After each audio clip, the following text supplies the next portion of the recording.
ആക്ഷേപിച്ചാൽ എനിക്കൊരു ചുക്കും അതില്ല, ഞാൻ അതിനെ ഭയപ്പെടുന്നുമില്ല. ഉള്ളത് പറയുക. നിങ്ങളെപ്പോലത്തെ ഈ മൊയ്ലിയാക്കന്മാര് വരും എന്നറിയാവുന്നത് കൊണ്ടാണ് അല്ലാഹു തആല മുജാഹിദിനെയും ജമാഅത്തെ ഇസ്ലാമിയും ഒക്കെ യാത്രയാക്കിയത്. നിങ്ങളുടെ ഈ പ്രവർത്തനം കണ്ടുകൊണ്ടാണ് പറയണത്, അല്ലാതെ അവരോട് താല്പര്യം ഉണ്ടായിട്ട് പറയണതല്ല. ഇത്രയും ശക്തമായി മുജാഹിദ്, ജമാഅത്തെ ഇസ്ലാമി ഉൾപ്പെടെയുള്ളവര് ഏകദൈവ സിദ്ധാന്തത്തിൽ അധിഷ്ഠിതമാണ് ഈ ദീനെന്നും ബഹുദൈവ വിശ്വാസത്തിൽ കൊണ്ടുവരണമെന്നും അള്ളാഹു അല്ലാതെ മറ്റാരെയും ഒന്നും ചെയ്യാൻ പാടില്ലെന്നും ഒക്കെ പറഞ്ഞിട്ട് പോലും നിങ്ങളൊക്കെ വാനലോകത്ത് നടക്കുന്ന വിമാനം കൂട്ടിയിടിക്കാതിരിക്കുന്നു, മടവൂര് നോക്കിയിരിക്കുന്നതുകൊണ്ടാണെന്ന് ഒക്കെ പറയുന്നെങ്കിൽ ഈ പറച്ചൽ ഉണ്ടാകുന്ന അറിയാവുന്നത് കൊണ്ടാ ഇവരെയൊക്കെ അള്ളാഹു യാത്രയാക്കിയത്. അള്ള ഉണ്ടെന്ന് പറയാൻ, ഇപ്പൊ അള്ള ഉണ്ടെന്ന് പറയാൻ മൊയ്ലിയാരെ നിങ്ങളുടെ കൂട്ടത്തിൽ ആരെങ്കിലും ഉണ്ടോ? നിങ്ങളെല്ലാ കാര്യവും അബൂബക്കർ മുസ്ലിയാർക്ക് കഴിയുമെന്ന് പറഞ്ഞല്ലേ നടക്കണേ. അസ്സലാമു അലൈക്കും. പ്രിയമുള്ളവരെ, ഇതൊരു തവണ റിയാക്റ്റിംഗ് വീഡിയോസ് എന്ന ചാനലിലൂടെ നമ്മൾ പുറത്തുവിട്ടൊരു വീഡിയോ ആണ്. മീറാൻ മൗലവി എന്ന് പറയുന്ന ഇദ്ദേഹം ദക്ഷിണ കേരള എന്ന് പറയുന്ന ഒരു പ്രസ്ഥാനത്തിൻ്റെ ഭാഗമായിട്ടൊക്കെ പ്രവർത്തിക്കുന്ന ആളാണ് എന്നാണ് എൻ്റെ അറിവ്. ഈ വീഡിയോയിൽ അദ്ദേഹം പറയുന്നത്, മുസ്ലിയാക്കന്മാരെ, തലേക്കെട്ടന്മാരെ, നിങ്ങൾ അള്ളാഹുവിനെക്കുറിച്ച് എന്തെങ്കിലും പറയാറുണ്ടോ എന്നുള്ളതാണ്. ഇതൊരു യാഥാർത്ഥ്യമല്ലേ സഹോദരന്മാരെ? അള്ളാഹു സുബ്ഹാനഹു വ തആലയെക്കുറിച്ച് ഒരു വാക്ക് പോലും മിണ്ടാതെ ചിറ്റടിമേത്തുള്ള അബൂബക്കറാണ്, അല്ലെങ്കിൽ അതുപോലെയുള്ള ഏതെങ്കിലുമൊക്കെ ആളുകളാണ് ഈ ലോകം നിയന്ത്രിക്കുന്നത്. അതുപോലെ ഇവർ പറയുന്നൊരു കാര്യമാണ്, CM മടവൂര് ഒന്ന് അശ്രദ്ധയിലായാൽ, ഒന്ന് ഉറങ്ങിപ്പോയാൽ, മരിച്ച് മയ്യത്തായ സാധനം പിന്നൊന്ന് ഉറങ്ങിപ്പോയാൽ എന്നൊക്കെയാണ് പറയുന്നത്. പ്രിയമുള്ളവരെ, മരണം എന്നുള്ളത് ഇൻഖിതാഉൽ അമാലാണ് എന്നുള്ളത് പലതവണ നമ്മൾ പറഞ്ഞു കഴിഞ്ഞ കാര്യമാണ്. ഇതിന് അവസാനത്തിൽ അബ്ദുൽ മുഹസിൻ ഐദീദ് അല്ലാത്തവരെ വിളിച്ച് പ്രാർത്ഥിക്കുന്ന വിഷയം സംബന്ധിച്ച് ആ ഒരു കാര്യം തന്നെ പറയുന്നുണ്ട്. ഇൻഷാ അല്ലാഹ് വീഡിയോ അവസാനത്തിൽ ചേർക്കുന്നുണ്ട്. ഈ മുജാഹിദുകൾ വളരുന്നത് ഈ മൊയ്ലിയാക്കന്മാരുടെ ഈ പിടുത്തം വിട്ട കാര്യങ്ങൾ കൊണ്ട് തന്നെയാണ്, കള്ളക്കറാമ്പത്ത് തള്ളൽ കൊണ്ടാണ്. അവർക്ക് ഈ തൽക്കാല ദുനിയാവിലെ സുഖങ്ങളും അതുപോലെ തന്നെയുള്ള കാര്യങ്ങൾ, വയറ് പോക്കറ്റ് എന്നുള്ളൊരു കാര്യം മാത്രം വെച്ചുകൊണ്ട്, ആമാശയം മാത്രം ഉദ്ദേശിച്ചുകൊണ്ട് നടക്കുന്ന ആളുകൾ അവർ ഉണ്ടാവുമ്പോൾ, മുജാഹിദുകളും ജമാഅത്തെ ഇസ്ലാമി അത്ര തന്നെ തുറന്നു പറയുന്ന കൂട്ടത്തിലല്ല. മുജാഹിദ് പ്രസ്ഥാനങ്ങൾ അത് തുറന്ന് പറഞ്ഞുകൊണ്ടേ ഇരിക്കുന്നുണ്ട്. അത് തുറന്ന് പറയേണ്ട ഒരു അവസ്ഥ വരുന്നത് ഇവരുടെ വിവരക്കേടുകൾ കാരണമാണ്. എന്തൊക്കെ വിവരക്കേടാണെന്നുള്ളപ്പോൾ മീറാൻ മൗലവി പറഞ്ഞു. ഇനി മീറാൻ മൗലവി പറയുന്ന ചില ഭാഗങ്ങളോട് എനിക്ക് വിയോജിപ്പുണ്ട്. നമുക്കതൊന്ന് ദക്ഷിണ കേരള എന്ന് നേരത്തെ സൂചിപ്പിച്ചതുകൊണ്ടാണ്. നമുക്ക് എന്തൊക്കെയാണെന്ന് കേൾക്കാം. മടവൂർ അബൂബക്കർ മുസ്ലിയാർ എന്ന് പറയുന്ന CM വലിയുള്ളാഹിക്ക് എല്ലാം കാണാൻ കഴിയുന്നു. അദ്ദേഹം ഔലിയ പോലുമാണോ, കുത്തുബാണോ, ഷെയ്ഖാണോ? അഭിപ്രായ വ്യത്യാസമാണ്. അയാൾ ഔലിയാണോ എന്നുള്ളതിന് ഒരഭിപ്രായ വ്യത്യാസം വേണ്ട. ആരോടാണ് നമ്മൾ അഭിപ്രായ വ്യത്യാസം നടത്തേണ്ടത്? അള്ളാഹുവോടാണ്. ഔലിയ ആണോ അല്ലേ എന്നുള്ളത് അല്ലല്ലേ പറയേണ്ടത്. അള്ളാഹുവിൻ്റെ വലിയാണോ അല്ലേ എന്നുള്ളത് അള്ളാഹു അറിയിക്കേണ്ട കാര്യമല്ലേ. വഹി നിലച്ചു പോയിട്ടുണ്ട് മീറാൻ മൗലവി. അങ്ങനെയുള്ള കാര്യങ്ങളിലാണ് ചെറിയൊരു അഭിപ്രായ വ്യത്യാസം ഉള്ളത്. ഇനി 1-2 കാര്യങ്ങൾ കൂടി അദ്ദേഹം പറയുന്നുണ്ട്, നോക്കാം. വിലായത്തിന്റെ അഹ്ലുകാരനാണെന്ന് ആലിമീങ്ങൾ പറഞ്ഞുകൊണ്ട് സമ്മതിക്കാം. വിലായത്തിന്റെ അഹ്ലുകാരനാണെന്ന് ആലിമീങ്ങൾക്ക് വഹിയൊന്നുമില്ല എന്നുള്ളതാണ് ഈ ഉള്ളവന്റെ അറിവ്. അതിനേക്കാൾ കൂടുതൽ അറിവുള്ള മീറാൻ മൗലവി കുറച്ച് മുമ്പ് പറഞ്ഞ ഒരു വീഡിയോ ആണ്. മീറാൻ മൗലവി കാണുന്നുണ്ടെങ്കിൽ അതൊന്ന് വിശദീകരിച്ച് തരുമുണ്ടോ ഇൻഷാ അല്ലാഹ്. കാരണം വിലായത്തിന്റെ അഹ്ലുകാർക്ക് പല അവസ്ഥയുണ്ട്. അതിൽപ്പെട്ട ഒരു അവസ്ഥയാണ് മജ്ദൂബ്. വിലായത്തിന്റെ അഹ്ലുകാർക്ക് മജ്ദൂബ് എന്ന് പറഞ്ഞാൽ പിരാന്തൻ എന്നാണ്. അതിപ്പോ ഒന്ന് പരിഷ്കരിച്ച് പേരോടിന്റെ ഭാഷയിൽ പറഞ്ഞാൽ ഭ്രാന്തന്മാരില്ല, ബുദ്ധിമാന്മാർ, അങ്ങനെയാണ് അദ്ദേഹം പറഞ്ഞത്. അങ്ങനെ ഒരു വിലായത്ത് അള്ളാന്റെ ഹബീബ് പഠിപ്പിച്ചിട്ടുണ്ടോ? ആരെങ്കിലും ഏതെങ്കിലും വട്ടനും പൊട്ടനും എഴുതി വെച്ചതിൽ നിന്നുള്ളത് ഞാൻ എടുക്കൂല. പരിശുദ്ധ ഖുർആന് സ്വഹീഹായ ഹദീസ് പറയും മൗലവി. ജസുബിന്റെ ഹാലുമായി അദ്ദേഹം കുളിക്കാതെ, വസ്ത്രം മാറാതെ, വൃത്തിയില്ലാതെ, നിസ്കരിക്കാതെ, നോമ്പില്ലാതെ കറങ്ങി നടന്നു. അത് മസ്താന്മാര്, അത് ഔലിയാക്കന്മാരുടെ ഒരു കോലമാണ്. അതെങ്ങനെ ആ ഒരു കോലുണ്ടാണ്? അതെങ്ങനെ ഔലിയാവുന്നത്? അതായത് മജ്ദൂബായിക്കൊണ്ട് ജദുബിന്റെ ഹാല് എന്ന് പറഞ്ഞത് പിരാന്തിന്റെ ഹാല് എന്ന് പറഞ്ഞാൽ തന്നെ പിന്നെ അവിടെ പിന്നെ കുളിക്കല്, തിരുമ്പല്, നിസ്കാരം, നോമ്പാതൊന്നുമില്ല. ഇത് പിരാന്തനാണെങ്കിൽ, അങ്ങനെയാണെങ്കിൽ ഈ പിരാന്തന്മാർക്ക്, അതായത് മാനസിക രോഗികൾക്ക് കുളിയും തിരുമ്പലും വരെ എന്തായാലും അവരെ പിടിച്ചു കുളിപ്പിക്കണം. ഓക്കെ, അത് നമുക്ക് മാറ്റിവെക്കാം. അതൊരു മറ്റൊരിത് വൃത്തി ഈമാന്റെ ഭാഗമാണ് എന്നുള്ളത് മറക്കരുത്. അതുകൊണ്ടാണ് കുളിയും തിരുമ്പലൊക്കെ പറഞ്ഞത്. അത് കഴിഞ്ഞിട്ട് നിസ്കരിക്കുക എന്നുള്ളത് മുസ്ലിമായ മനുഷ്യന്റെ മേലിൽ നിർബന്ധ ബാധ്യതയാണ്. അത് നിസ്കരിച്ചേ പറ്റൂ. വക്തിന് നിസ്കരിച്ചോളണം. പുരുഷന്മാരാണെങ്കിൽ പള്ളിയിൽ പോയിട്ട് തന്നെ നിസ്കരിക്കണം ജമാഅത്തായിട്ട്. ഓക്കെ. അപ്പോൾ അത് ഇല്ലാതെ വരുന്നൊരവസ്ഥ ഭ്രാന്തന്മാർക്കില്ല അല്ലേ? ഇനിയിപ്പോൾ ഖലാഇൻ്റെ ഒരു ഇതൊക്കെ പറയാറുണ്ട്, അവിടെ ഒന്നും പോണില്ല. നിസ്കരിക്കണ്ടാത്ത ആളുകളാരാ? മാനസിക രോഗികൾ, ബുദ്ധിയില്ലാത്തവര്. ഒലിക്ക് നിസ്കരിക്കേണ്ട ബാധ്യതയില്ല. ഈ ബുദ്ധിയില്ലാത്ത മാനസിക രോഗികളായ ഭ്രാന്തുള്ള ഒരാൾ നിസ്കരിക്കണ്ട എന്ന് അവർക്ക് നമ്മൾ ആ ഒരു അവസ്ഥ കൊടുക്കുമ്പോൾ പിന്നെ എങ്ങനെ ഒലിക്ക് വിലായത്ത് ഉണ്ടാകുക? എന്ത് വിലായത്താണത്? പിരാന്തനൗലിയെ വല്ലാത്ത കാര്യം. അപ്പോൾ നോമ്പ് ഭ്രാന്തുള്ള ആൾക്ക് നോമ്പെടുക്കണ്ട. അവനക്ക് ഏത് സമയത്തും തിന്നാൻ കുടിക്കാം. അവർക്ക് നോമ്പെടുക്കണ്ട എന്ന് നമുക്ക് സമ്മതിക്കാം. മജ്ദൂബിൻ്റെ ഹാല് എന്നൊക്കെ പറഞ്ഞിട്ട് അതെങ്ങനെ വിലായത്തിലേക്ക് കൊണ്ടുവരുന്നു മൗലവി നിങ്ങളുടെ അഭിപ്രായങ്ങളോട് നല്ല രീതിയിൽ ബഹുമാന പുരസ്സരം തന്നെ പറയുന്നു, നിങ്ങൾ പറയുന്ന കാര്യങ്ങൾ രണ്ടും കൂടിയും അങ്ങോട്ട് സിങ്ക് ആവണില്ല. CM മടവൂരിൻ്റെ കാര്യത്തിൽ മൊയ്ലിയാക്കന്മാരോട് പറഞ്ഞത് ഓക്കെ, എന്നാൽ ആ മൊയ്ലിയാക്കന്മാർ പ്രചരിപ്പിക്കുന്ന ഒരു ഭ്രാന്തനായ ഔലിയ എങ്ങനെ ഉണ്ടാവും? ഭ്രാന്തുള്ള ഒരാൾക്ക് അല്ലെങ്കിൽ മാനസിക രോഗമുള്ള ആൾക്ക് നിസ്കരിക്കേണ്ട, നോമ്പ് വലിക്കണ്ട, ഒന്നുമില്ല, തക്ലീഫില്ല. ഭ്രാന്താണെങ്കിൽ ആ ആളെങ്ങനെ ഔലിയാവും മൗലവി? നിങ്ങൾ എന്തായി പറയണത്? അത് നിങ്ങളൊന്ന് ഇനിയിപ്പോൾ ഞാൻ പറഞ്ഞത് തെറ്റാണെന്ന് നിങ്ങൾ തിരുത്തി തന്നോളൂ. ഇത് കാണുന്നുണ്ടെങ്കിൽ, അല്ലെങ്കിൽ ആരെങ്കിലും ഇത് മീരൻ മൗലവിക്ക് കുറച്ച് മുമ്പ് പറഞ്ഞാണ്, ഒന്ന് എത്തിച്ചു കൊടുക്കണ്ടോ? പറയും മൗലവി. പക്ഷെ ആ കോലത്തിൽ അവരെ പിൻപറ്റിക്കൊണ്ട് മറ്റുള്ളവർക്ക് നടക്കാൻ പാടില്ല. അത് നമ്മൾ അംഗീകരിച്ചു. ഇപ്പോൾ ഒരാൾ മാനസിക രോഗിയാണ്, അയാൾ എന്തെങ്കിലും കാട്ടുന്നുണ്ടെങ്കിൽ അത് നമ്മൾ പിൻപറ്റണ്ട. പക്ഷേ എനിക്ക് മനസ്സിലാകാത്തത് ഭ്രാന്തുള്ള ഒരാൾക്ക് എങ്ങനെ വിലായത്ത് കിട്ടുക എന്നുള്ളതാണ്. അപ്പം എന്താ വിലായത്ത് എന്ന് പറഞ്ഞാൽ? അള്ളാഹുവിൻ്റെ വിധിവിലക്കുകൾ അനുസരിച്ചുകൊണ്ട് ശരീഅത്തില്ലാത്തവൻ എന്ത് വിലായത്താണ് മൗലവി? എന്താ നിങ്ങൾ ഈ പറയണത്? പറയും. അതിനൊരു ഉദാഹരണം കൂടി പറയുന്നുണ്ട്. ഉദാഹരണം പറഞ്ഞാൽ, വേങ്ങനയിൽ ഒരു കോയപ്പാപ്പ ഉണ്ടായിരുന്നു. ആ കോയപ്പാപ്പ ജീവിച്ചിരിക്കുന്ന കാലത്ത് കോയപ്പാപ്പയെ കാണാൻ റമദാൻ മാസത്തിൽ കുറച്ച് കാക്കാമാർ ചെന്നു. ആ ചെന്നവർക്കൊക്കെ കോയപ്പാപ്പ ചായ കൊടുത്തു. ആ ചായ കൊടുത്തവരൊക്കെ വാങ്ങിച്ചു കുടിച്ചു. ആ കുടിച്ചവരെ മുഴുവനും നോമ്പും പോയി. അവരൊക്കെ അള്ളാഹിനോട് സമാധാനവും പറയണം. കോയപ്പാപ്പ സമാധാനം പറയുകയും വേണ്ട. അതാണ്. അപ്പോൾ മീരൻ മൗലവി ഉദ്ദേശം എന്താണെന്നറിയോ? ഒരു കോയപ്പാപ്പ എന്ന് പറഞ്ഞിട്ടൊരു കാക്കുണ്ടായിരുന്നു. എവിടെ? വേങ്ങരയിൽ. വേങ്ങര എന്ന് പറഞ്ഞു കഴിഞ്ഞാൽ വേങ്ങര കുഞ്ഞാലിക്കുട്ടിയുടെ മണ്ഡലം അല്ലേ? ഇപ്പോൾ കുഞ്ഞാലിക്കുട്ടി അവിടെ നിന്നാണല്ലോ മത്സരിച്ചിട്ടുള്ളത്. അപ്പോൾ ആ വേങ്ങരയിൽ ഒരു കോയപ്പാപ്പ എന്ന് പറയുന്ന ഒരു കോയക്കാക്ക ഉണ്ടായിരുന്നു. ആ കോയക്കാക്ക വേങ്ങര അങ്ങാടിയിൽ കൂടി, അന്ന് ഇത്രയൊന്നും ഡെവലപ്പ് ആവാത്ത ഒരു സ്ഥലമായിരുന്നു. ആ സ്ഥലത്തൂടെ അയാളുടെ പേര് കോയ എന്നല്ല, അയാളുടെ പേര് മുഹമ്മദ് എന്നോ അയ്മുട്ടി എന്നോ അങ്ങനെ എന്തോ ആണ്. അയാൾ ആരെ കണ്ടാലും ഇങ്ങനെ വരുമ്പോൾ മുഖത്തോട് മുഖം വന്നു കഴിഞ്ഞാൽ ആ കോയ എന്ന് പറയും. അത്രേ ഉള്ളൂ. അപ്പോൾ അങ്ങനെ പറയുന്നത് കൊണ്ട് അയാളെ കോയപ്പാപ്പ എന്ന് പലരും വിളിച്ചു. കോയക്കാക്ക. ഇനിയിപ്പോൾ അയാളുടെ യഥാർത്ഥ പേരെന്തോട്ടെ, നമ്മൾ എല്ലാവരും വിളിക്കുന്ന ആ ഒരു ഇത് ഇവർ പാപ്പ എന്ന് പറയണു. എൻ്റെ പാപ്പയൊന്നുമല്ല, വേണമെന്നുണ്ടെങ്കിൽ റെസ്പെക്റ്റ്, സല്യൂട്ടേഷൻ എന്നുള്ളൊരു നിലയ്ക്ക് ഞാൻ കാക്കാന്ന് കൂട്ടാം. പല ആളുകളും ചോദിക്കാറുണ്ട്, അങ്ങനെയൊക്കെ പറയാമോ, നമ്മൾ നാളെയും കാണണ്ടേ? ഞാൻ ഇങ്ങനെയൊക്കെ പറയും.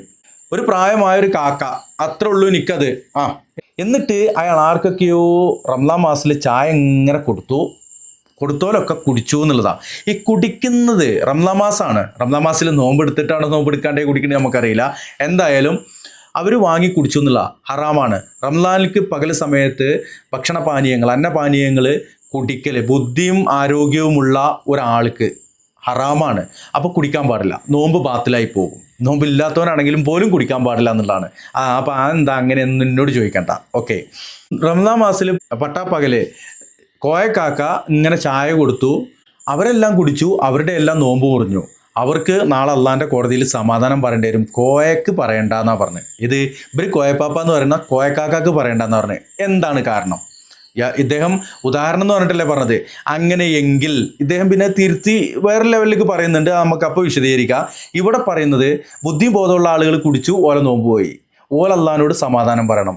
കോയക്കാക്കയാണെങ്കിലോ സമാധാനം പറയണ്ട. കാര്യം എന്താണ്? കോയക്കാക്കാക്ക് പീരാന്താണ്. കോയക്കാക്കാക്ക് മാനസിക രോഗമാണ്.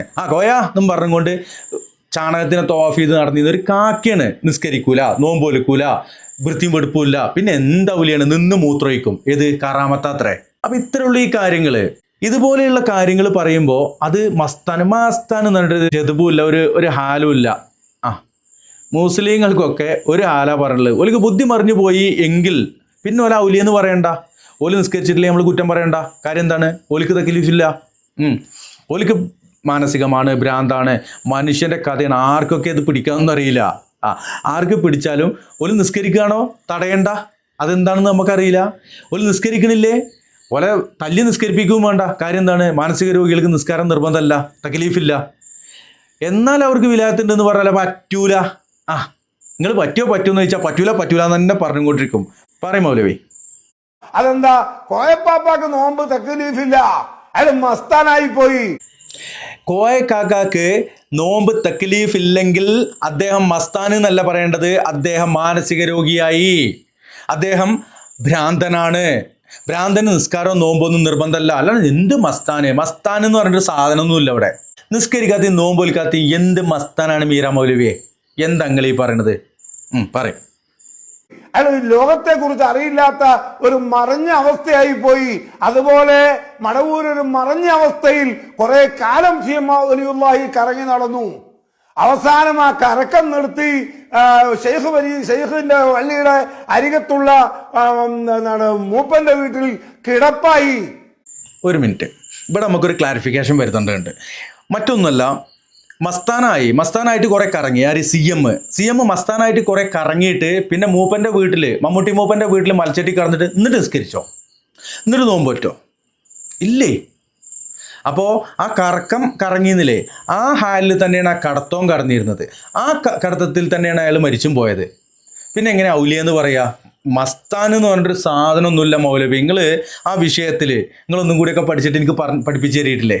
നിങ്ങൾ പഠിച്ചു തന്നിട്ട് എനിക്ക് പഠിപ്പിച്ചു തരാം. ഞാൻ പഠിച്ചത് അങ്ങനെ ഒരു ഹാല് അള്ളാഹ് റസൂലും പഠിപ്പിച്ചിട്ടില്ല എന്നുള്ള. ഇത് ചെതുബിൻ്റെ ഹാല്, പിരാന്തിൻ്റെ ഹാല്, മാനസിക രോഗത്തിൻ്റെ ഹാല്. എന്നിട്ട് ഓലിക്ക് ഔലിയാകാം, ഓലിക്ക് നിസ്കരിക്കണ്ട, നോമ്പ് ഒലിക്കണ്ട. ഇത് റംസാൻ മാസത്തിൽ നല്ലോണം എല്ലാവരും ഒതുണ്ടാക്കിയിട്ട് നിസ്കരിക്കാൻ പള്ളിക്കൊക്കെ പോകുമ്പോൾ ഇവർക്ക് വീഡിയോ കോലായിൽ ഇരുന്നിട്ട് വീഡിയോ വലിച്ചിരിക്കുക. അങ്ങനെ ഒരു ഹാല് ദീനുൽ ഇസ്ലാമിലില്ല. ഉണ്ടിച്ച് നിങ്ങൾ ഒന്ന് പഠിച്ചിട്ട് എനിക്ക് പറഞ്ഞു തരി, എനിക്ക് തിരുത്താം, ഞാൻ തിരുത്തിയിട്ട് വീഡിയോ ചെയ്യാം. അങ്ങനെ ഒന്ന് ദീനിൽ ഹബീബ് പഠിപ്പിച്ചിട്ടുണ്ടെങ്കിൽ ഞാനത് ക്ഷമാപണം പറഞ്ഞ് തിരുത്തിക്കൊണ്ട് വീഡിയോ ചെയ്യാം ഇൻഷാ അല്ലാ. അത് മീരാൻ മൗലവിക്കാവാം, മറ്റാർക്കും ആവാം. ഇത് മാനസിക രോഗികൾക്ക് നിസ്കാരം നിർബന്ധമല്ല, നോമ്പ് നിർബന്ധമല്ല. അവർക്ക് അവരുടെ കയ്യിൽ മുതലുണ്ടെങ്കിൽ തന്നെ അവർക്ക് സക്കാത്ത് കൊടുക്കണ്ട. അവർക്ക് മുതലുണ്ടെങ്കിലും അവർക്ക് എത്താൻ പറ്റുമെങ്കിലും ബുദ്ധിയും ബോധമല്ലോ, ഹജ്ജ് ചെയ്യണ്ട. ഇത് ഭ്രാന്താണെങ്കിൽ, മാനസിക രോഗമാണെങ്കിൽ, ലാ ഇലാഹ ഇല്ലല്ലാ എന്ന് ഉച്ചരിച്ചവരാണെങ്കിൽ പോലും പിന്നീട് മാനസിക രോഗമാകണം, ജന്മനാ ബുദ്ധിയില്ലാതെ ആവുകയാണെങ്കിലൊക്കെ അവർക്ക് പറ്റുന്ന പോലെയൊക്കെ അവർക്ക് ജീവിക്കാം. അത്രേ ഉള്ളൂ. പക്ഷെ ഓരോ ഔലിയാക്കാൻ ഈ ബുദ്ധിയും ബോധമുള്ള ആളുകൾ നടക്കുമ്പോഴാണ് ഇതിങ്ങനെ പറയേണ്ടി വരുന്നതേ. പറയും മൗലവി, നിങ്ങൾ പറഞ്ഞത് ഫസ്റ്റൊക്കെ കാര്യമാണ് പറഞ്ഞെങ്കിലും പിന്നെ ഈ പറയണമൊക്കെ മൊയ്ലിയാക്കന്മാർ നിങ്ങളെ തെറ്റിദ്ധരിപ്പിച്ച കാര്യങ്ങളാണ് നിങ്ങൾ പറഞ്ഞത്. ആ വിഷയത്തിൽ നിങ്ങൾ ഒന്നും കൂടിയൊക്കെ ഒന്ന് പഠനം നടത്തിയാൽ അൽഹംദുലില്ലാ നിങ്ങളെങ്കിലും രക്ഷപ്പെടും എന്നുള്ളതാണ് പറയാനുള്ളത്. മൗലവി പറയും. ആ കിടപ്പായ സമയത്തിന് ഈ പറയപ്പെടുന്ന ശരീഅത്തിന്റെ ഒരു നിയമവും അദ്ദേഹം പാലിച്ചിരുന്നില്ല. ആ കിടപ്പിൽ അങ്ങനെ തന്നെ മരിച്ചും പോയി. ശരീഅത്തിന്റെ ഒരു നിയമവും പാലിക്കാതെ ആ കിടപ്പിൽ മരിച്ചു പോയെങ്കിൽ ഒരു പക്ഷേ അയാൾ അള്ളാഹുവിൻ്റെ മുമ്പിൽ രക്ഷപ്പെട്ടേക്കാം. അല്ലെങ്കിൽ അത് നമ്മൾ നോക്കണ്ട. മാനസിക രോഗത്തിൻ്റെ ആ ഒരു അവസ്ഥയിൽ അദ്ദേഹം മരിച്ചു പോയെങ്കിൽ അള്ളാഹുവിൻ്റെ ഹബീബ് പറഞ്ഞെന്നാണല്ലോ മാനസിക രോഗിയായ ഒരാൾ ഭ്രാന്തന് തക്ലീഫില്ല എന്നുള്ളത്. അപ്പോൾ അദ്ദേഹത്തിൻ്റെ കാര്യത്തിൽ നമുക്ക് പ്രശ്നമില്ല, അയാൾ രക്ഷപ്പെടാണ്ടിരിക്കുക. എന്നാൽ ആ ഒരു മാനസിക രോഗത്തിൻ്റെ അവസ്ഥയിൽ ഈ ലോകത്ത് നിന്ന് വിട പറഞ്ഞ ആളോട് അതാണ് ഇനിയിപ്പോൾ മൗലവി പറയാൻ പോണത്. പക്ഷെ മൗലവി നിങ്ങൾ പറയുന്ന കാര്യങ്ങളോടൊക്കെ ഞാൻ യോജിക്കുന്നു. ഈ അന്തമില്ലാത്ത കുന്തവുമില്ലാത്ത നടന്ന ഒരു അന്തവുമില്ല കുന്തവുമില്ല എന്ന അവസ്ഥയിൽ നടന്ന ആളുകൾ, ഓലിക്ക് നിസ്കാരമില്ല, നോമ്പുമില്ല, ഹജ്ജുമില്ല, സക്കാത്തുമില്ല, ഒന്നുമില്ല. ഓലിക്ക് ഭക്ഷണം കഴിക്കും, അത് പുറത്ത് കളയും, പിന്നെ കുളിക്കലോ ഒന്നുമില്ല. അങ്ങനത്തെ ആള് ഉണ്ട്, ലോകത്ത് ഇഷ്ടം പോലെ ഉണ്ട്. പക്ഷെ ഓല ഔലിയാവും എന്ന് നിങ്ങൾ പറയുന്നുണ്ടല്ലോ, ആ ഒരു ഹാലുണ്ടല്ലോ, അത് ദീനുൽ ഇസ്ലാം പഠിപ്പിക്കാത്തതാണ്. അതിന് കുറെ കിതാബ് ഓതണ്ട. ബാലപാഠം, ദീനുൽ ഇസ്ലാമിൻ്റെ ബാലപാഠം അഭ്യസിച്ചവർക്ക്, പഠിച്ചവർക്ക്, മനസ്സിലാക്കിയവർക്ക് അത് വ്യക്തമായിട്ട് തിരിയും. ഇനി മൗലവി പറയും. ശരീഅത്തിന്റെ നിയമം തെറ്റി മജ്ദൂബായി മസ്താനായി കുറെ കാലം നടന്നിട്ട് അവസാനം ഒന്ന് തെളിയുമെങ്കിൽ ഈ മജ്ദൂബായി നടന്ന ആ കാലത്തെ കാര്യങ്ങളാണ് ഇവർ പറഞ്ഞുകൊണ്ടിരിക്കുന്നത്. കോയക്കാക്ക മജ്ദൂബായി എന്ന് പറഞ്ഞാൽ ഭ്രാന്തനായി നടന്ന കാലത്താണ് തുണിപൊക്കി മൂത്രമൊഴിച്ചത്. തുണിപൊക്ക മൂത്രമൊഴിക്കുക, അത് ബിൽഡിങ്ങിന്റെ മുകളിൽ കയറിയിട്ട് തുണിപൊക്ക മൂത്രമൊഴിക്കുക. ഓക്കെ, അതാണ് കറാമത്തായിട്ട് പറയുന്നത്. ഈ ഭ്രാന്തിൻ്റെ അവസ്ഥയിൽ ചെയ്തതൊക്കെ കറാമത്താണോ മൗലവി? അത് നിങ്ങൾ നോക്കേണ്ടതുണ്ട്. പിന്നെ തെളിഞ്ഞിട്ട് മരിക്കുക എന്ന് പറഞ്ഞു. ഈ കോയക്കാക്കയായാലും അതുപോലെ തന്നെ അബുക്രാക്കയായാലും, ഇത് ചിറ്റടിമേത്തൽ അബൂബക്കർ കാക്കയായാലും അല്ലെങ്കിൽ ബാക്കവി ആയാലും മടവൂർ ആയാലും സിയ മടവൂർ, അവർ രണ്ടാളും തെളിഞ്ഞിട്ടല്ല മരിച്ചത്. ആ ഒരു കറക്കത്തിൽ തന്നെയാണ് മരിച്ചു പോയിട്ടുള്ളത്. ഓക്കെ, മൗലവി പറയും. അങ്ങനെ തെളിവിന്റെ ഹാലിൽ വന്നിട്ട് മരിച്ചു പോകുന്ന മഹാന്മാരുണ്ട്.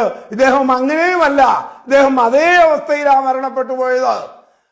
പിന്നെ എന്താ ഔലിയാണ് മൗലവി? അങ്ങനെ തന്നെയാണ് മരിച്ചു പോയിച്ച പിന്നെ അത് ഔലിയയിൽ കൂട്ടുവോ? ഭ്രാന്തനായ ഒരാളെ നിങ്ങൾ ഔലിയാണ് എന്ന് പറയുമ്പോൾ ലോകത്ത് ആയിരക്കണക്കിന് ലക്ഷക്കണക്കിന് ഔലിയാക്കന്മാരുണ്ടാകുമല്ലോ അല്ലേ? സമസ്തക്കാര ഔലിയാക്കന്മാരെ പ്രൊമോട്ട് ചെയ്യാൻ ഇറങ്ങിക്കുക നിങ്ങൾ. എന്തായാലും നിങ്ങൾ എന്താ പറഞ്ഞു നോക്കട്ടെ, പറയും.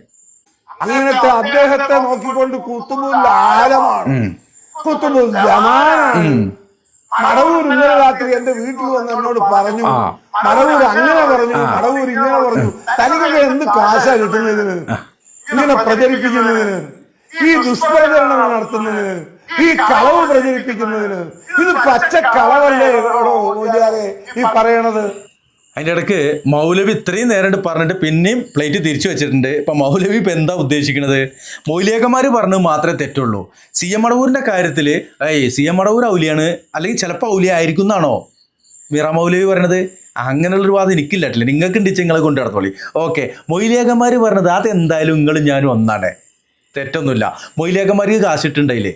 ഈ മടവൂര് പോലെയുള്ള ജാറങ്ങൾ നിലനിന്നാലേ ഉള്ളൂ ഇവരുടെ ഈ ഉമ്മത്തിന് മുമ്പിലേക്ക് ഇറക്കി വിടുന്ന വിവരക്കേടുകളുണ്ടല്ലോ. അവരുണ്ടെങ്കിൽ അവരെ ഇടയാളനെ ഒരു സെറ്റിൽമെൻറ്റ് ചെയ്തിട്ട് അവർ ഇങ്ങനെ ഇതാക്കിയിട്ട് കാശ് വാങ്ങിയിട്ട് പ്രാർത്ഥിക്കുന്ന പ്രാർത്ഥന, അതൊക്കെ ഒന്ന് ഉഷാറാക്കാൻ വേണ്ടിയിട്ട്, അതിനൊക്കെ വേണ്ടിയിട്ട് ഏത് അള്ളാഹുവിൽ നിന്നും അള്ളാഹുവിൻ്റെ ഹബീബിൽ നിന്നും ഈ ജനങ്ങളെ അകറ്റുക, അതന്നെ അവരുടെ ലക്ഷ്യം. ഒരാളെങ്കിലും അള്ളാഹുവിലേക്കും അള്ളാഹുവിൻ്റെ ഹബീബിലേക്കും ഇവർ അടുപ്പിക്കലില്ല. പിന്നെ നിസ്കാരത്തിൻ്റെയും അതുപോലെ തന്നെ മറ്റുള്ള കാര്യമൊക്കെ ഇവരിങ്ങനെ പറയണിങ്ങനെ കേട്ടാ എന്നിട്ട് അല്ലാത്തവരെ വിളിച്ച് പ്രാർത്ഥിക്കുകയും ചെയ്യും. എന്തിനാണ് നിങ്ങളുടെ ഈ പ്രതാപലായ വേലകൾ? പറയും മൗലവി. ട്രെയിനിനെ കൈ കാണിച്ചു നിർത്തിയതും അതുപോലെ തന്നെ ഒരു ഇല അനങ്ങൂലാന്ന്. വാനലോകത്ത് ഒരു മരത്തിലുള്ള ഒരു ഇലയുണ്ടല്ലോ, മടവൂര് സി എം വലിയുള്ളാഹിയുടെ അനുവാദം ഇല്ലാതെ അനങ്ങൂലാന്ന്. അപ്പൊ പിന്നെ അള്ളാന്റെ അനുവാദം ഇല്ലാതെ അനങ്ങൂലാന്ന് വേറൊരാൾ പറയണു. ഇതിപ്പോ ഏതാ ഞങ്ങൾ വിശ്വസിക്കണ്ടേ? അള്ളാഹുവിൻ്റെ അനുമതി ഇല്ലാതെ ഒന്നും നടക്കൂല. അതല്ലാതെ ഒരു മഖ്ലൂക്കിൻ്റെയും അനുമതി ഈ പ്രപഞ്ചത്തിലെ ഒരു കാര്യത്തിനും വേണ്ട. അള്ളാഹു ഉദ്ദേശിച്ചത് മാത്രമേ നടക്കുള്ളൂ. എടോ കാക്ക, ഏതാ ഞങ്ങൾ വിശ്വസിക്കണ്ടേ? പരിശുദ്ധ ഖുർആൻ വിശ്വസിക്കും കാക്കങ്ങള്. ആ കാക്കാരോട് ചോദിച്ചിട്ട് കാര്യമുണ്ടോ? പരിശുദ്ധ ഖുർആനെ നിങ്ങൾ ആ ഇടയിൽ പറഞ്ഞ കുറച്ച് കാര്യങ്ങൾ ഒന്നും കൂടി ഒന്ന് വിചിന്തനം ചെയ്യണം എന്നുകൂടി അറിയിക്കുന്നുണ്ട് ഈ കൂട്ടത്തിൽ. പറയും. അള്ളാഹു അറിയാതെ ഇവിടെ ഒന്നും നടക്കൂല എന്ന് പറയുന്നു. നിങ്ങൾ പറയുന്നു മടവൂര് അബൂബക്കർ മുസ്ലിയാർ അറിയാതെ വരെ ഇല അനങ്ങൂല എന്ന്. ഇതിലേതാണ് സത്യം? എന്തിനായി കൺഫ്യൂഷൻ ആക്കണേ? ഒരുപാട് പ്രവാചകന്മാരുടെ പ്രയത്നം വഴി ഇവിടെ ഉണ്ടാക്കിയെടുത്ത ആൾ ദൈവ വിശ്വാസം തകർത്ത് ഏകദൈവ വിശ്വാസത്തിലേക്ക് കൊണ്ടുവന്ന ഈ നിത്യനൂതന വിപ്ലവ പ്രസ്ഥാനമായ പരിശുദ്ധ ഇസ്ലാമിനെ ഈ കളങ്കപ്പെടുത്തുന്ന യക്ഷിക്കഥയിലേക്ക് കൊണ്ടുപോയി അധപ്പതിക്കുന്നതിന് നിങ്ങൾക്ക് എത്ര രൂപ കിട്ടും? അവർക്ക് കുറെ കാര്യങ്ങൾ കിട്ടലുണ്ട്. പിന്നെ ഏതാ വിശ്വസിക്കണ്ടേ? പരിശുദ്ധ ഖുർആനെ അതിനെ വിശ്വസിക്കണ്ടേ? അള്ളാഹുവിൻ്റെ ഹബീബ് സല്ലല്ലാഹു അലൈഹി വസല്ലമയുടെ മൊഴിമുത്തുകൾ. അതിൻ്റെ അപ്പുറത്തേക്ക് ഒന്നും ഈ ഒരു നിലപാടിൽ നിന്നിട്ട് അഹ്ലുസുന്ന എന്നുള്ള നിലപാടിലാണെങ്കിൽ വിശ്വസിക്കേണ്ടതില്ല. ഈ മൊയ്ലിയാക്കന്മാർ പോരാട്ടക്കെട്ടില്ലേ, തലയെക്കെട്ടന്മാർ, ഓല് പറഞ്ഞ് ഒന്നും വിശ്വസിക്കരുത്. ഓല് പറഞ്ഞ് വിശ്വസിച്ചാൽ ദുനിയാവും പോയി ആഖിറവും പോയി. സത്യമാണ്, തെളിയിച്ചേണ്ടി വരും. അല്ല എന്ന് തെളിയിക്കാൻ പറ്റുന്നവർ അതൊന്ന് തെളിയിച്ച് തരുവാൻ ഇവിടെ അഭ്യർത്ഥിച്ചുകൊണ്ട്, മീറാൻ മൗലവി, നിങ്ങൾ പറഞ്ഞ പലതിനോടും യോജിക്കുന്നു. നിങ്ങൾ പറയുന്ന ഭാഷാശുദ്ധിയോടെ, നിങ്ങൾ പറയുന്ന കടുകട്ടിയോടെ പറയുന്ന കാര്യങ്ങൾ, പക്ഷേ അതിൻ്റെ ഇടയ്ക്ക് ഈ മജ്ദൂബ്, ചെതുപ്പിൻ്റെ ഹാല്, ഭ്രാന്തന്മാരുടെ ബുദ്ധിമാന്മാർ അങ്ങനെയൊന്നും ഇല്ലാട്ടില്ലേ? അങ്ങനെ ഉണ്ടെങ്കിൽ അള്ളാഹുവും അള്ളാഹുവിൻ്റെ ഹബീബ് സല്ലല്ലാഹു അലൈഹി വസല്ലമയും നമ്മെ പഠിപ്പിച്ചിരിക്കും. അങ്ങനെയൊന്നും പഠിപ്പിച്ചു തന്നിട്ടില്ല. ഭ്രാന്തുള്ളവൻ ഔലിയാണെന്നുള്ളത്. ഭ്രാന്തുള്ളവൻ നിസ്കരിക്കേണ്ടെന്നോ നോമ്പ് വിൽക്കേണ്ടെന്നോ അതൊക്കെ മറ്റൊരു കാര്യം. അതൊക്കെ നമുക്ക് വേണമെന്നുണ്ടെങ്കിൽ സമ്മതിക്കാം. എന്നാൽ അവരൗലിയാവൂല, ഔലിയക്ക് ഭ്രാന്ത് വരൂല. അള്ളാഹുവോട് അടുത്ത് കാരണമായിക്കൊണ്ട് അള്ളാഹു അടുത്ത്. ഈ അബൂബക്കർ സിദ്ദീഖ് റളിയല്ലാഹു ഔലിയാണ്. എവിടെ ജദ്ബ് വന്നിരിക്കണത്? ഉമർ റളിയല്ലാഹു ഔലിയാണ്. എവിടെ ജദ്ബ് വന്നിരിക്കണത്? ഉസ്മാൻ റളിയല്ലാഹു ഔലിയാണ്. എവിടെ മജ്ദൂബായിരുന്നത്? അലി റളിയല്ലാഹു ഔലിയാണ്. എവിടെ മജ്ദൂബായത്? എപ്പോഴേ ഫന വന്നത്? ഫനാഉൽ ഫന വന്നിട്ട് എപ്പോഴേ തെളിഞ്ഞത്? അവരൊക്കെ സ്വർഗം കൊണ്ട് സന്തോഷ വാർത്ത അറിയിക്കപ്പെട്ട അള്ളാഹുവിൻ്റെ ഔലിയാക്കളാണ്. അള്ളാഹുവിൻ്റെ ഔലിയാക്കൾക്ക് ആർക്കാ ഭ്രാന്ത് വന്നിക്കണത്? ഈ ഭ്രാന്ത് വന്നവൻ അള്ളാഹുവിൻ്റെ ഔലിയ എന്ന് പറഞ്ഞു കഴിഞ്ഞാൽ ബുദ്ധിമുട്ടാണ്. ദീനുൽ ഇസ്ലാമിൻ്റെ ഭാഗത്ത് നിന്ന് അത് നമ്മൾ വിശ്വസിക്കുകയില്ല, അത് തിരുത്തി പറഞ്ഞുകൊണ്ടേയിരിക്കും. അതിന് ആർക്കൊക്കെ കുരുപൊട്ടി ഒലിച്ചാലും ഇവിടെ പൊട്ടട്ടെങ്ങനെ പൊട്ടട്ടെ, പൊട്ടി ഒലിക്കട്ടെ എന്ന് മാത്രമേ പറയാനുള്ളൂ. ഇൻഷാ അല്ലാ ഇതൊന്നും അഹങ്കാരമല്ല, ഇത് മോശപ്പെട്ട വാക്കുകൾ പറയലുമല്ല. ഉള്ള സത്യം സത്യമായിക്കൊണ്ട് പറയുമ്പോൾ നമ്മുടെ മനസ്സാക്ഷി മനസ്സിലാക്കിയ സത്യങ്ങൾ അത് വിളിച്ചു പറഞ്ഞുകൊണ്ടിരിക്കും. അതല്ല എങ്കിൽ തിരുത്താൻ പറ്റുന്നവർക്ക് തിരുത്താൻ പറ്റുന്നവർക്ക് തിരുത്താം. CM മടവൂര് മജ്ദൂബായിരുന്നു, മാനസിക രോഗത്തിൻ്റെ വിഭ്രാന്തിയിലായിരുന്നു. കോയക്കാക്ക മജ്ദൂബായിരുന്നു, മാനസിക രോഗത്തിൻ്റെ വിഭ്രാന്തിയിലായിരുന്നു. ഇതൊന്നും പറഞ്ഞാൽ നമുക്ക് പ്രശ്നമല്ല. മജ്ദൂബ് എന്ന് പറഞ്ഞാൽ മാനസിക രോഗി എന്നുള്ളേ. പിന്നെ മൂപ്പരാണ് ഇവിടെ ലോകമൊക്കെ പാടെ ഉരുട്ടിണ്ടാക്കണതെന്ന് പറഞ്ഞു കഴിഞ്ഞാൽ ബുദ്ധിമുട്ടാണ്. ഒരില അനങ്ങുന്നത് പോലും അത് CM മടവൂരിൻ്റെ അനുമതിയോടെയാണ് എന്നൊക്കെ പറഞ്ഞാൽ എന്താണ് ജാഹിലീങ്ങൾ പറയണതെന്ന് ചോദിക്കാതിരിക്കാൻ കഴിയില്ല. അതുകൊണ്ട് ചോദിക്കുകയാണ്. ഓക്കെ, ഇൻഷാ അല്ലാ ഈ വീഡിയോ അതിൻ്റെ പിന്നെ അസ്സലാമു അലൈക്കും വറഹ്മത്തുള്ളാഹി.